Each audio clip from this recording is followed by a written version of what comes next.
पहली मीटिंग है 2022 की। सबसे पहले तो आप सभी को लोहड़ी की बहुत बहुत बधाई। मकर संक्रांति, पोंगल, भोगली बिहू, उत्तरायण और पौष वर्ष की भी अग्रिम शुभकामनाएं। 100 साल की सबसे बड़ी महामारी से भारत की लड़ाई अब तीसरे वर्ष में प्रवेश कर चुकी है। परिश्रम हमारा एकमात्र पथ है और विजय एकमात्र विकल्प। हम 130 करोड़ भारत के लोग अपने प्रयासों से कोरोना से जीतकर अवश्य निकलेंगे। और आप सबसे जो बातें मैंने सुनी हैं उसमें भी वही विश्वास प्रकट हो रहा है। अभी ओमिक्रॉन के रूप में जो नई चुनौती आई है, जो केसों की संख्या बढ़ रही है, उसके बारे में हेल्थ सेक्रेटरी की तरफ से विस्तार से हमें जानकारी दी गई है। अमित शाह जी ने भी प्रारंभ में कुछ बातें हमारे सामने रखी है। आज अनेक मुख्यमंत्री समुदाय की तरफ से भी, और वो भी हिंदुस्तान के अलग अलग कोने के, काफी महत्वपूर्ण बातें हम सबके सामने आई है। साथियों, ओमिक्रॉन को लेकर पहले जो संशय की स्थिति थी वो अब धीरे धीरे साफ हो रही है। पहले जो वेरिएंट थे उनकी अपेक्षा में कई गुना अधिक तेजी से ओमिक्रॉन वेरिएंट सामान्य जन को संक्रमित कर रहा है। अमेरिका जैसे देश में एक दिन में 14 लाख तक नए केसेस सामने आए हैं। भारत में हमारे वैज्ञानिक और हेल्थ एक्सपर्ट्स हर स्थिति और आंकड़ों का लगातार अध्ययन कर रहे हैं। ये बात साफ है, हमें सतर्क रहना है, सावधान रहना है, लेकिन पैनिक की स्थिति न आए इसका भी हमें ध्यान रखना ही होगा। हमें ये देखना होगा कि त्योहारों के इस मौसम में लोगों की और प्रशासन की अलर्टनेस कहीं से भी कम न पड़े। पहले केंद्र और राज्य सरकारों ने जिस तरह प्रिएम्प्टिव, प्रोएक्टिव और कलेक्टिव अप्रोच अपनाई है, वही इस समय की जीत का मंत्र है। कोरोना संक्रमण को हम जितना सीमित रख पाएंगे, परेशानी उतनी ही कम होगी। हमें जागरूकता के फ्रंट पर साइंस आधारित जानकारियों को बल देने के साथ ही अपने मेडिकल इंफ्रास्ट्रक्चर को, मेडिकल मैन पावर को स्केल अप करते ही रहना पड़ेगा। साथियों, दुनिया के अधिकतर एक्सपर्ट्स का कहना है कि वेरिएंट चाहे कोई भी हो, कोरोना से लड़ने का सबसे कारगर हथियार वैक्सीन ही है। भारत में बनी वैक्सीन तो दुनिया भर में अपनी श्रेष्ठता सिद्ध कर रही है। ये हर भारतीय के लिए गर्व का विषय है कि आज भारत लगभग 92% वयस्क जनसंख्या को पहली डोज दे चुका है। देश में दूसरी डोज की कवरेज में भी 70% के आसपास पहुंच चुके हैं और हमारे वैक्सीनेशन अभियान को 1 साल पूरे होने में अभी भी 3 दिन बाकी है। 10 दिन के भीतर ही भारत अपने लगभग 3 करोड़ किशोरों का भी टीकाकरण कर चुका है। ये भारत के सामर्थ्य को दिखाता है, इस चुनौती से निपटने की हमारी तैयारी को दिखाता है।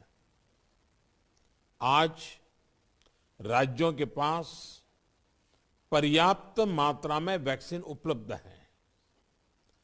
फ्रंटलाइन वर्कर्स और सीनियर सिटीजन्स को प्रिकॉशन डोज जितनी जल्दी लगेगी उतना ही हमारे हेल्थ केयर सिस्टम का सामर्थ्य बढ़ेगा। 100% टीकाकरण के लिए हर घर दस्तक अभियान को हमें और तेज करना है। मैं आज अपने उन हेल्थ केयर वर्कर्स, हमारी आशा बहनों का भी अभिनंदन करता हूं जो मौसम की कठिन परिस्थितियों के बीच वैक्सीनेशन अभियान को गति देने में जुटे हैं। साथियों, टीकाकरण को लेकर भ्रम फैलाने की किसी भी कोशिश को भी हमें टिकने नहीं देना है। कई बार हमें यह सुनने को मिलता है कि टीके के बावजूद संक्रमण हो रहा है तो क्या फायदा। मास्क को लेकर भी ऐसी अफवाहें उड़ती हैं कि इससे लाभ नहीं होता। ऐसी अफवाहों को काउंटर करने की बहुत जरूरत है। साथियों, कोरोना से इस लड़ाई में हमें एक और बात का बहुत ध्यान रखना होगा। अब हमारे पास कोरोना से लड़ाई का 2 साल का अनुभव है। देशव्यापी तैयारी भी है।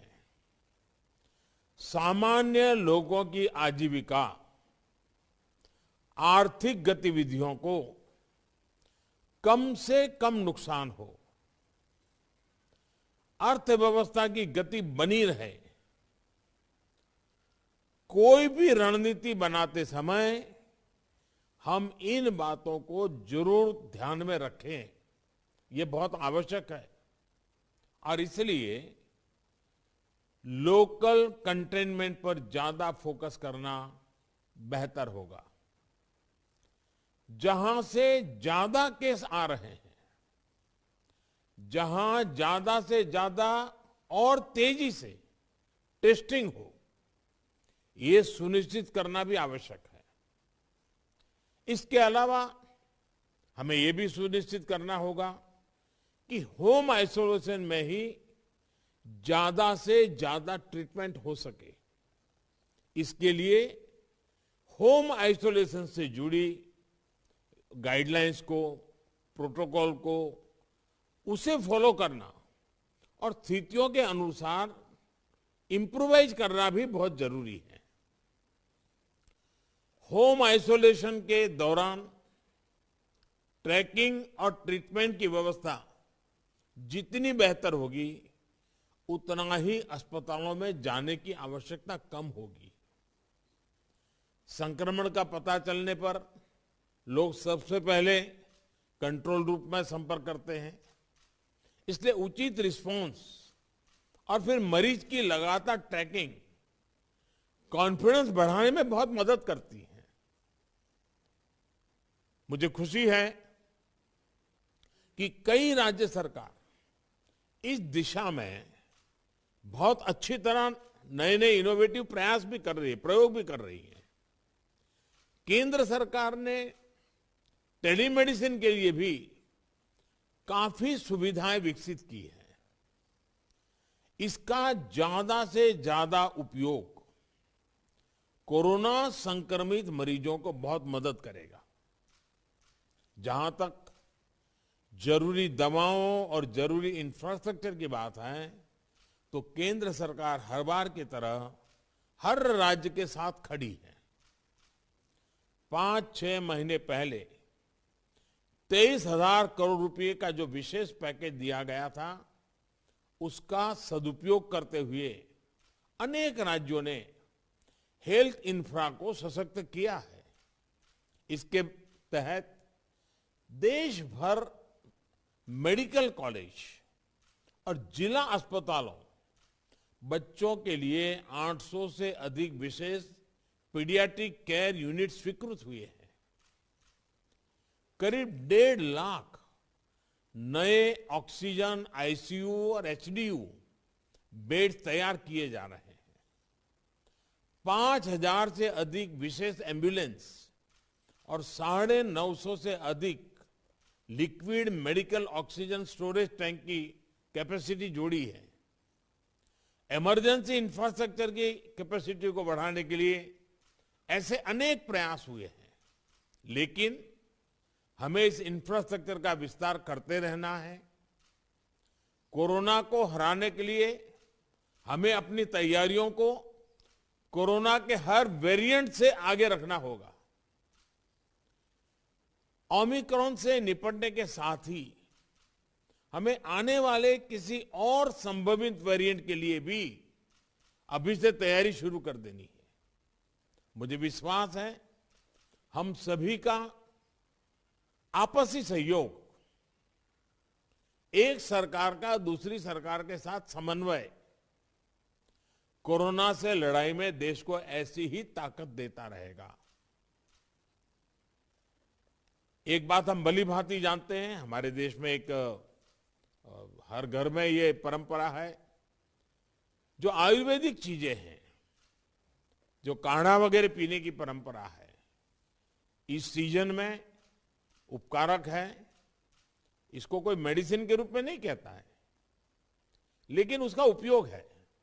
और मैं तो देशवासियों से भी आग्रह करूंगा कि ये जो हमारी परंपरागत घरगथ्थू जो चीजें रहती है, ऐसे समय उसका भी काफी मदद मिलती है, उस पर भी हम ध्यान केंद्रित करें।